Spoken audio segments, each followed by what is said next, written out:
Sa Celebrity Sports Plaza. Sa tabi lang ng Channel 9 yun, actually. Tapos lumipat na kami sa ABS-CBN Studios talaga. Doon sa, ngayon ang tawag nila Dolphy Theater. Pero Studio 1 nung araw. Welcome to Star Network. Come and shine with us, brother. We're glad you're here to stay. You will never be the same. None of you will never be the same again.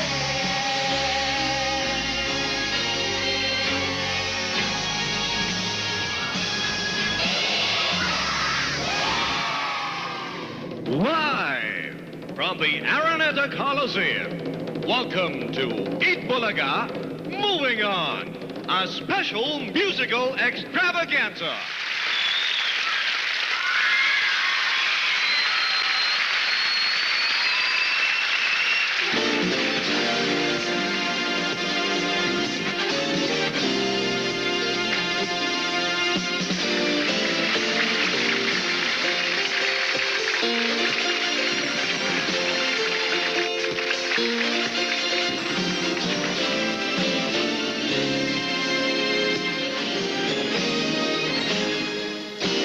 Mula Apari hanggang Ulo, saan ka man ay halina kayo.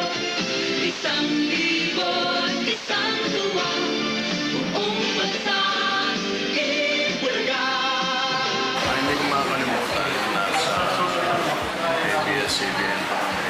Nung si Tito Sen napasok na sa politika bilang isang senador. At that time, meron silang number noon. Siyempre, isa-isa na kami naglagi. Nung ginakanta nila yung Through the Years. Hanggang sa matapos yung number nila Through the Years. Buong studio, iiyak. Yakapan na. Lahat na talagang nando na yung siyempre sa tagal pa nila magkasama. Tama pa yung kanta. Kenny Rogers, Through the Years. Naalala ko yung Studio 1 ng ABS pa noon. Kasi doon ako nag-umpisa. Kaya naalala ko yun, wala pang kitchen, walang CR, ang CR sa labas. Ang tubig namin, yung jug, ganon lang yung jug. Tapos nasa gilid ka lang talaga ng stage. Tsaka ilang piraso lang kami noon. Kaya hindi ko siyempre makakalimutan din yun. Kasi doon talaga ako nag-umpisa. Kasi noon sa OK Ferry ko talaga ako nag-start. Till kinuha nga ako ng Bulaga for Bulagaan. Nag-start ako as pinch hitter, tapos naging regular sa Bulagaan, till ginawa nila akong host ng 1991. Sa isang lamesa kami, tawanan kami ng tawanan, kwentuhan. Tapos doon ako natuto na makinig or magbasa ng dyaryo at saka makinig ng balita. Kasi biglang magtatanong sila Joey, tapos nagpapagalitan kami pag wala kaming alam sa current events. Doon kami naturuan talaga kami nila Joey at saka nila Vic. Tsaka hindi ko makakalimutan yun kasi pinapromise ako ni Tito Sen nung nag-host na ako na dapat daw, wag ako malilate, tsaka dapat mauna ako parati sa studio. So nagkakaroon kami ng postahan, sino sa aming dalawa mauuna. Kaya hanggang ngayon dala-dala ko yun, lagi akong first honor. Ayun, mga 5.5 to 6 years ata kami sa ABS. Tapos lumipat na kami dito sa GMA.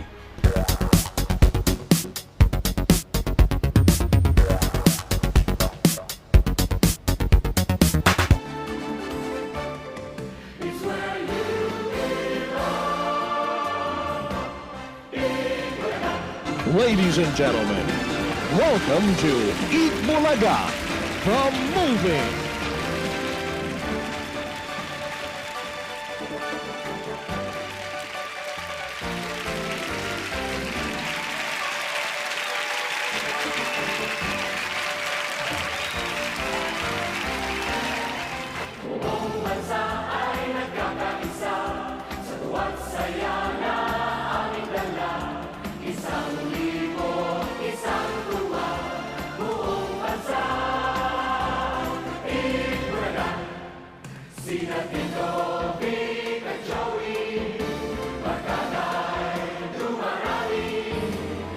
At so far, ang Itbulaga ay nakaka-7 presidents na, 3 networks, ano pa ba? Ang dami na, no? 40 years, 4 na dekada. Ayun. Sa akin, malaki. Malaki ang kwentong Broadway ko. Mahabang taon din. Dito ako nag-umpisa ng PA, production assistant. Tapos dito rin ako nag-umpisa, naging audition master ako. Si Rosel, karamihan halos lahat ng sex bomb nun. Ako nag-audition nun. Yung sex bomb contest, ako may hawak ng portion na yun. Yan, si Rosel, yung mga kasama niya, ibang mga dancer pa dati na ngayon sikat na rin ng mga dancer. Mr. Pogi kasi sa akin din, kami nila Mon Nazareno. Si Jericho kasi, nung time na MPA ako, pero hindi ako may hawak ng portion. Kami nakatutok sa kanya pag nag-aaral siya ng mga skills, binabasa niya. Pati yung sasayaw, kung paano mag-host. Kami yung naka-assign na tumutok sa kanya. Okay din, mabait na bata. Tapos hanggang naging floor director na ako, hanggang sa naumpisa na nakasama na ako sa Dabar Cats. So, lahat yun dito sa Broadway nangyari. Dinaanan namin lahat yung dito kami natutulog ng production pa ako. Pag Friday, kailangan kasi maayos kinabukasan. So, maraming memorables na magandang nangyari sa akin dito. Dito rin ako talaga napabilang sa Dabar Cats na kasama niya hanggang ngayon. Pinaka-memorable sa akin nung nag-host na ako, yung first day na pag-hosting ko. Hindi ko naisip eh. Ako, loko-loko ko di ba? Natatandaan ko, ang sinabi lang sa akin, hindi na ako mag-floor director. Parang gano'n. Pinausap ako nila Mr. Tobera, Ma'am Malu, tsaka Mr. Domingo. Hindi na raw ako mag-FD. Iyak talaga ako. Sabi ko, sandali, anong kasalanan ko? Sabihin niyo kung ano kasalanan ko. Sabi ko, gano'n. Wala ka na sa gagawin ka namin on-cam host. Hindi ako makapaniwala nila. Kala ko, binibiro pa rin lang ako. Dahil si Sir pala biro yan. Sige lang, ngayon, pasok-pasok, ganun. Eto, ayos naman, natuto. Siyempre sila Bossing, sila Tito Joey, si Tito Sen. Hindi ka pababayaan eh. Dito ko naramdaman sa studio rin kung paano ka alalayan ng mga host natin, mga senior host natin na sige lang, ganun sila. I haven't been here for very long, but I had a few firsts here. First of all, I had my first appearance here on Itbulaga. Then, I was taught how to dance Zumba. I don't dance in front of an audience, and now I do. I did my first, how do you say it? I hosted for the first time here in Tagalog. And I learned how to speak a little bit of Tagalog here. Konti lang. What's nice kasi with Itbulaga, the cast, and everyone, we all treat each other as family. So kahit saan kami mapadpad, parang bahay namin, di ba? Well, yung sa celebrity, doon ko nakilala yung magiging asawa ko pala. Okay? Dito sa Broadway, talaga pa ako. Dito ako nagpakasal. Dito ako nagkaanak ng 2. Sabi ko nga, paglipat natin sa bagong bahay, doon na ako magkakaapo. And when we transferred to GMA, yun yung big show na The Moving ginawa sa Araneta Coliseum. Tapos lipat dito sa Broadway, syempre, wow! Talagang iba kasi yung feeling na niya eh. Wow, may backstage na. Wow, may dressing room. Kasi nag-start ako, walang dressing room. Tapos pagdating dito, wow, dressing room. So syempre, tuntua kami, di ba? Wala pa to noon. Ito totong part na kung nasan tayo ngayon, wala ito. Yun lang ang room. Ito sarado to eh. They had to expand kasi nagdadagdag na tayo ng mga Dabar Cats, siksikan na sobra doon eh. Lumipat tayo, di ba, sa East Side.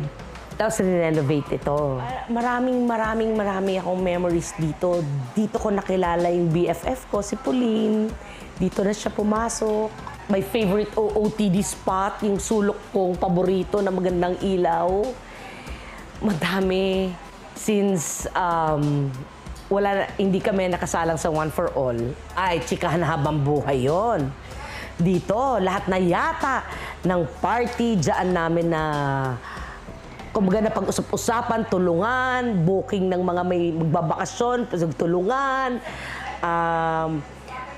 ito magandang damit, ano isusuot, yung mga ganon.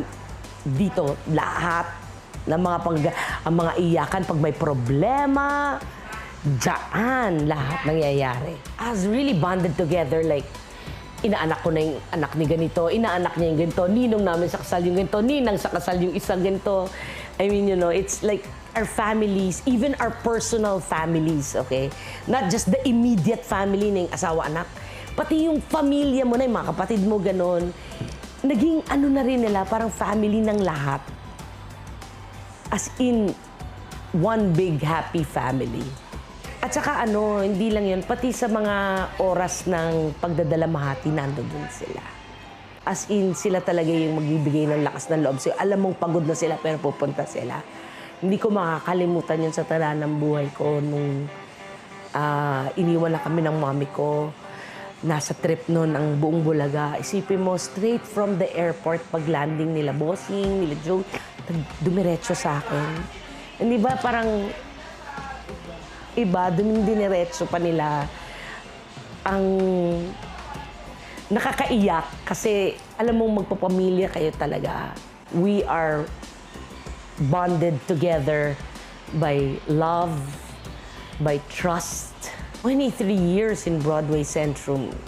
It's like home. Sa 20 years, maraming memorable. Pero kung tatanungin niyo ako ng isang most memorable, ito yung pagbalik ni Francis Magaluana sa Broadway and performed his last